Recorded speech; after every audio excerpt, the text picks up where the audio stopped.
بھینسوں کو، گائے کو جو دودھ نکالنے کے لیے جو ٹیکا لگایا جاتا ہے وہ قطن ٹیکا نہ لگائے. وہ آکسیٹوسین ہے، وہ ہارمونز ہیں، اسٹیرائڈز ہیں جو بھینس کو آرٹیفیشلی اسٹیمولیٹ کرنے کے لیے لگائے جاتے ہیں. اس سے نہ صرف بھینس کی عمر کم ہو جاتی ہے بلکہ اس کو جو کنزیوم کرتے ہیں ہمارے گردے، آئی سائٹ، میموری لاس، اس طرح کی بہت ساری چیزیں ہمارے ساتھ بھی وہ ہوتی ہیں. اچھا، اب وہاں سے جب دودھ آیا، دودھ کی لائف ہوتی ہے 1.5 سے 2 گھنٹے. 1.5 سے 2 گھنٹے کے درمیان اگر دودھ کو ٹھنڈی جگہ پہ محفوظ کر لیا جائے تو دودھ بچتا ہے، ادروائز اس میں موجود بیکٹیریا ایکٹیو ہوتا ہے اور دودھ پھٹ جاتا ہے. اس کو پھٹنے سے بچانے کے لیے اس میں فارمولین کے ڈراپس ڈالے جاتے ہیں.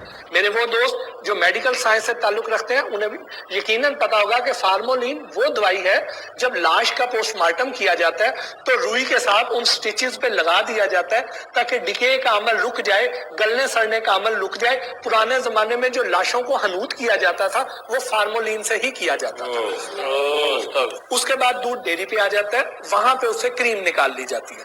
کریم نکال کے جو بھینس کا دودھ ہے اس میں کریم ہوتی ہے وہ 5% 6%، جو دیا جاتا ہے وہ 3.5% کا دیا جاتا ہے، لیکن نکالی ایک بار ساری جاتی ہے. ساری نکال لی، پیچھے کچی لسی بچ گئی. اس کو دودھ کی شکل میں واپس لانے کے لیے اس میں انڈسٹریل فیٹ ایڈ کی جاتی ہے. انڈسٹریل فیٹ امپورٹ کی جاتی ہے سیکنڈینیوین کنٹری سے، جو گھوڑے کی بھی ہو سکتی ہے، مگرمچھ کی بھی ہو سکتی ہے، سور کی بھی ہو سکتی ہے.